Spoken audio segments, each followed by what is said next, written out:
Piano-Play-It.com. Hi everyone, welcome back to another free piano lesson by Piano-Play-It.com. This is David and today we're going to discuss the musical intervals. We want to learn how to play piano chords and it's best to start with musical intervals. A musical interval is the distance between one note and another note. So there are many different musical intervals. And why do I start to teach you about musical intervals if we'd like to learn about piano chords? That's because piano chords are built out of 2 or 3 different musical intervals. When you learn the relationship between one note and the other, you will later learn the relationship between one interval and the other, and one chord and another chord. So when we speak about musical intervals, we speak about relationships. A relationship between one note and another note, and the mood they create.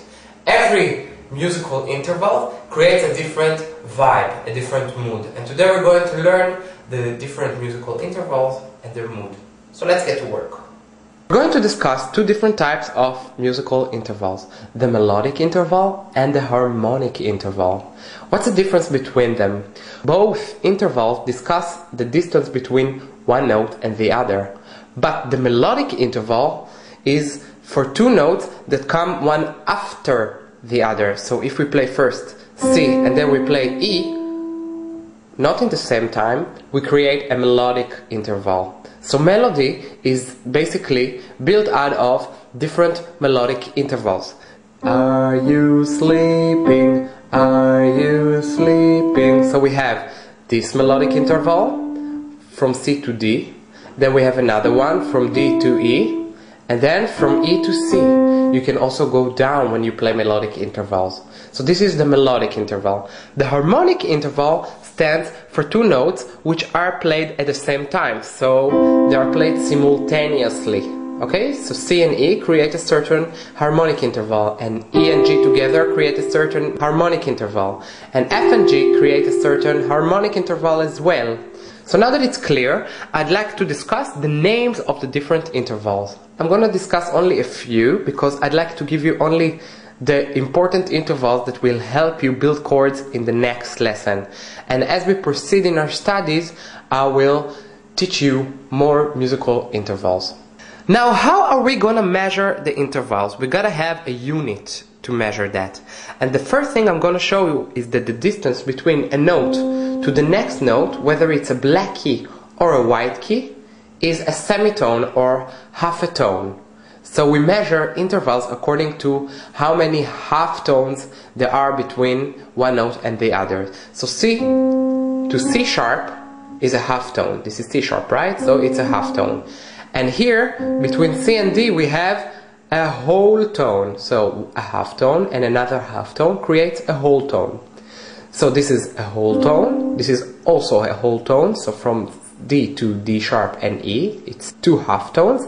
And from E to F is also half a tone. So if we take 2 half tones from E to F and F to F sharp, we get again a whole tone. So now I hope you understand that the distance between each key and its fellow key, its neighbor key, whether it's white or black, is a half tone. And we have half tones and whole tones. A half tone and whole tone. Let's start recognizing the different musical intervals and name them and realize how many half tones we have between them. The first interval we're going to discuss is between C and C sharp. Now I play it as a melodic interval, but you can also play it as an harmonic interval together.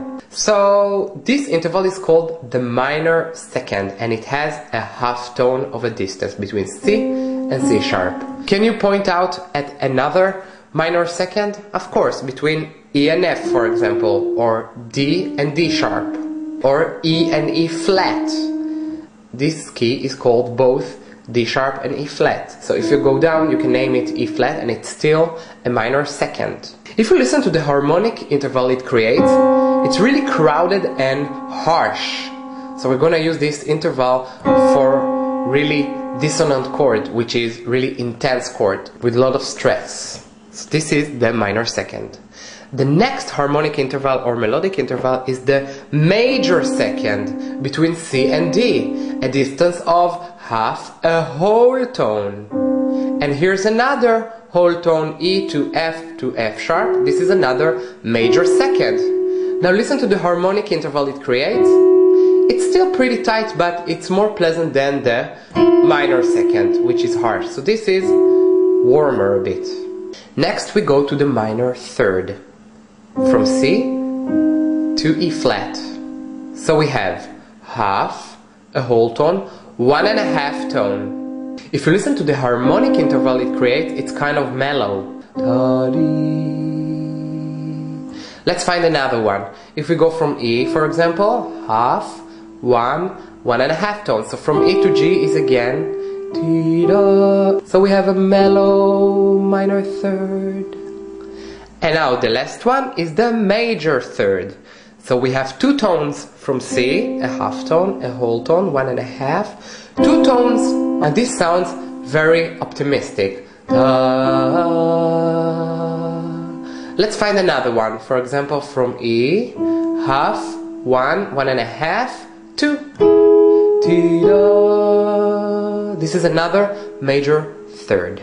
So we have the minor second, the major second, the minor third, and the major third.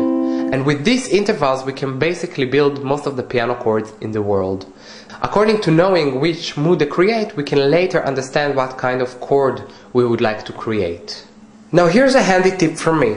Certain song starts in a certain musical interval, because we already said that a melody is a combination of melodic interval. So if you hear a musical interval, let's say a melodic one, and you can sing the song that relates to this musical interval, you will musically hear how this musical interval reacts.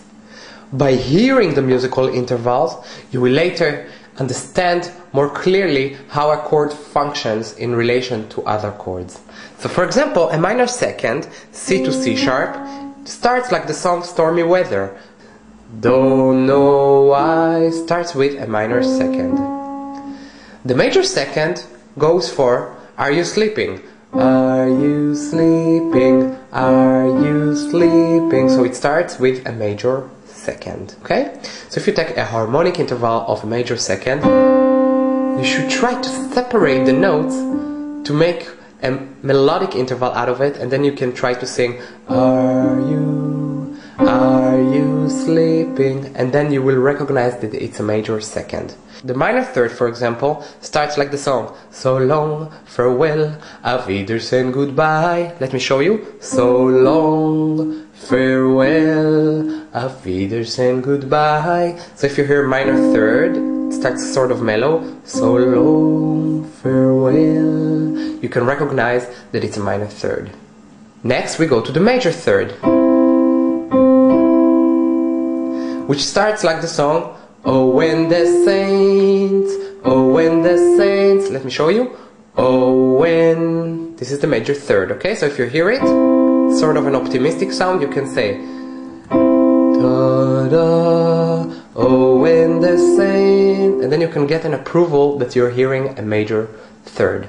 So what did we learn today? We discussed the musical intervals, and I showed you 2 types of musical intervals. The melodic interval, when 2 notes are played one after the other, and a harmonic interval, when 2 notes are played at the same time. We measured the distances between one note and the other note according to half tones, which is the distance between one key and its neighbor key, whether it's a white key or a black key. And 2 half tones create a whole tone. We talked about the minor second, which sounds harsh because it has only a distance of half a tone.